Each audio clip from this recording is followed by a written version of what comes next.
and I'd like to ask Mike Cargyle to join me so she could talk about his point of view and why he joined our lawsuit. Thank you, Mike. Thank you, Gloria. Okay, my name is Mike Cargyle. I am a congressional candidate in California's 35th. That's east of here. It's basically from Pomona to Fontana, Inland Empire. I ran last cycle. I won my race and then had it stolen from me immediately. So the lady who's occupying my seat right now, keeping it warm for me, is a lady named Norma Torres. She's a Guatemalan communist, and I believe she is almost singularly responsible for what's happening at our southern border with the human trafficking. She's working, I believe, with MS-13, and a lot of these unaccompanied minors are winding up in my backyard at the Fairplex in Pomona. There are thousands of kids that will soon be trafficked into sex trafficking and forced labor here in the United States. But I don't want to talk about my race. I want to talk about why I'm a plaintiff. I'm a co-plaintiff with the Election Integrity Project on probably the most significant piece, or the significant lawsuit in the United States right now, and potentially the world, actually, because if we lose this country, the world goes dark. We are the shining city on the hill, and we are about to lose this. So this lawsuit is unique. And let me step back a couple weeks. Do you guys remember there was a case that went to the Supreme Court a few weeks ago out of Arizona? Everyone's watching the audits that are taking place in Arizona. And the Supreme Court actually addressed this. Remember, they had thrown out a suit that the state of Texas brought earlier. And they threw it out on the basis of standing. But they took the Arizona case. So you have to ask yourself, why? Why is this significant? What happened there? What's different about this case? Well, what's different about this case is the judges were allowed to, stay in their lane, because the Supreme Court telegraphed with the Texas case, we are not going to get involved in national elections. Because years before that, in a case Bush v. Gore, remember the things down in Florida?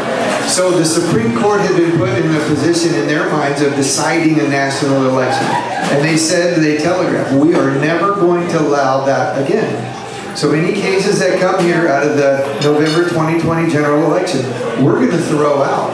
Because you're not going to put us in that position.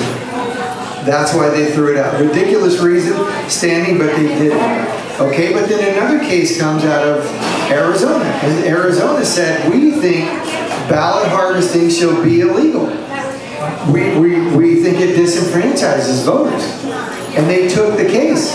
It went to the Ninth Circuit, and the Ninth Circuit said, no, Arizona, you can't do that. You're disenfranchising people and voters of color. And they appealed it and went to the Supreme Court, and the Supreme Court said, yeah, I think you got a good case here. You don't have to do that. You can make ballot harvesting illegal. Well, guess what? A lot of the data the Supreme Court relied on was provided by my co-plaintiff, the Election Integrity Project, California. And they've been amassing data. They've been amassing data on this for the last 10 years. They are the most significant force in the United States in this regard. It's like a David and Goliath, though. They're this little small entity throwing strategic rocks. And you're talking about the system. And the system is regulated by both parties. Don't get deceived. Republicans and Democrats alike do not want fair and transparent elections. And I say it's like cancer. Everyone says they want to cure cancer, right? But in essence, nobody wants to cure cancer because there's so much money made treating cancer. It's the same thing with elections. Everyone says they want fair elections. In reality, neither party wants fair elections, because then these little pesky voters, get to determine the course of your own nation, and they do not want to relinquish those reins of power to you. So we have some of the most brilliant attorneys working with us, and they said, all right, we see what happened, we see what the Supreme Court said. So we're going to craft a law that allows those judges to stay in their lane. So we have a lawsuit. We went to Central District and we filed against the laws in California that potentially allow voter fraud. Okay? And we filed in federal court using federal candidates. I'm a federal candidate running for Congress. There's 13 people like me on this lawsuit with the Election Integrity Project. And we said, court, judge, we would like access to these machines and these ballots. And we would like to see if fraud exists. We're not asking you to overturn November or do anything outside your lane. But what we would like to do is see if that fraud exists. We're asking you to overturn the laws that allow that fraud to exist. We just want to see what's there. Now, you know what the state of California came back with? So by law, they have to hold those ballots for 22 months. Why do you think they have to hold them for 22 months? So that you can audit them, right? So the state of California said, well, the law says we have to hold them for 22 months. It doesn't say we have to show them to you. Yes, that's what we're dealing with. So the judge said, this is too political for me. I don't want this in my court. And he granted the motion to dismiss our case. Well, we are immediately appealing it, right? So as Gloria said, we're headed to the Ninth Circuit. But guess what? Right now the judge is refusing to enter his order. So he ordered us out of his court, but he refuses to enter it to try and keep us from getting to the Ninth Circuit right now. And you have to understand this. And it's all based on that Supreme Court case. The Supreme Court said, we don't like ballot harvesting, right? And they said that to the Ninth Circuit. Where are we headed? To the Ninth Circuit. So the Ninth Circuit's already been put on notice by the Supreme Court how they will view our case. This is the key. So what can they do? Keep us out of the Ninth Circuit. And they're doing everything they can. They will not be successful because at some point this will have to be entered. And it's even worse than that. Okay? So in this proceeding, if our attorneys and the attorneys for the state of California and these counties agree, you know, we agree that that judge said we have to get out of his court. Then we can enter that and say, Ninth Circuit, you got to allow us, because both parties agreed on this, right? But California said, we're not going to say whether we agree with him or not. So in essence, California's trying to argue that we shouldn't go to the Ninth Circuit, but they don't want to even do that. Folks, this is crucial, because if we get to the Ninth Circuit, and we will, and the judge agrees with it, or the three panel judges agree with this, we enter discovery. Now who knows what discovery is?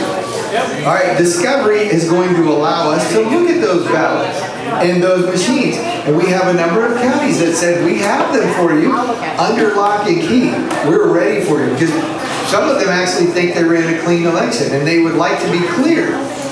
But they've all said, you cannot come in here without a judge's order, or the Dominion Voting Machine Company will sue us for billions.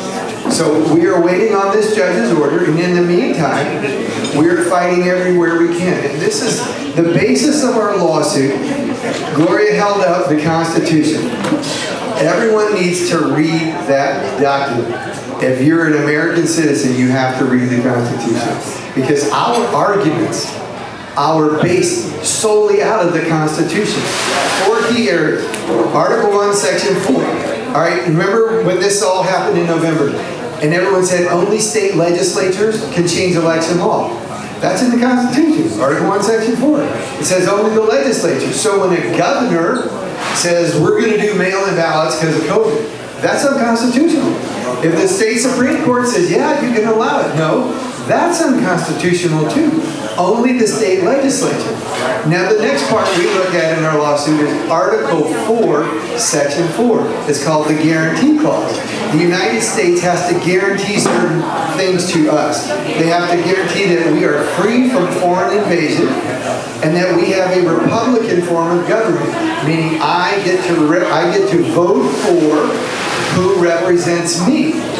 And I like to use the invasion clause because it depicts exactly what we're up against. So if we have laws in the state of California that allow mail-in ballots and ballot harvesting and no verification, who's to say 50 million votes don't show up from China? Right? And we have no way of checking those ballots. So we're being invaded not by the shoreline, but via the ballot box. So any laws that allow this to occur are blatantly unconstitutional. And that's what we're going. These laws have never been challenged before. So when we wind up at the Supreme Court, the court's going to go, yeah, these are blatantly unconstitutional laws. But this is the key. These same laws make up something called was H.R. 1 in the House of Representatives, which became Senate Bill 1. Those are all based on the same laws. And they've taken the worst of California laws and they're federalizing them and they're going to impose them on the whole country. So this lawsuit, when I say it's the most important legal action in the world, really, it is. Because when our suit is successful, not only will we fix California, but we'll fix the country by extension.